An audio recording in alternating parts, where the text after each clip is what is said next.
And now we meet this individual, God's Vengeance. Bedouin's skin is marked with lesions and discolored because he was, in fact, a leper, which is why he wore the mask. This figure, by the way, Baldwin the Fourth, is another one of my favorite kings. He was, by all accounts, quite gracious as an individual, at the same time being very accepting of his own sort of fate, which is quite remarkable given that he was very young. I mean, you can see that he's 23, he's literally younger than I am now, and he was, he's doomed to die. He's in constant pain all the time, and he's still, in my opinion, one of the great leaders of the Near East. Rather remarkable because he was able to stave off Saladin and also keep his realm together in a time that, it was a really fractious era in terms of Jerusalem, because Jerusalem at this point, it's been around for about 100 or so, about 100 years, I'd say, 100 something years, and yeah, it's a bit of a mishmash state, and he's managed to keep it together, keep it thriving as well,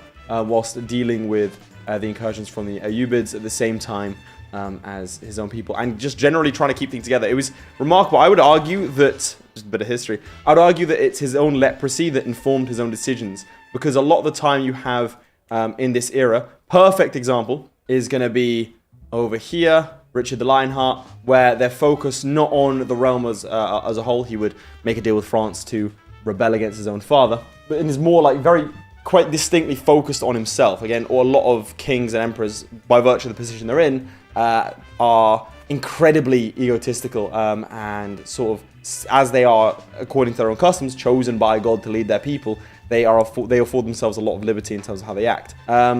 Considering that Baldwin has leprosy, and this idea that he's been cursed and that sort of thing, and is very aware of his impending mortality, means that even though he's blind and suffering, still tries to prepare the realm after his death, which is very unique. So I thought I'd just shed a bit of light on a favorite character in history of mine.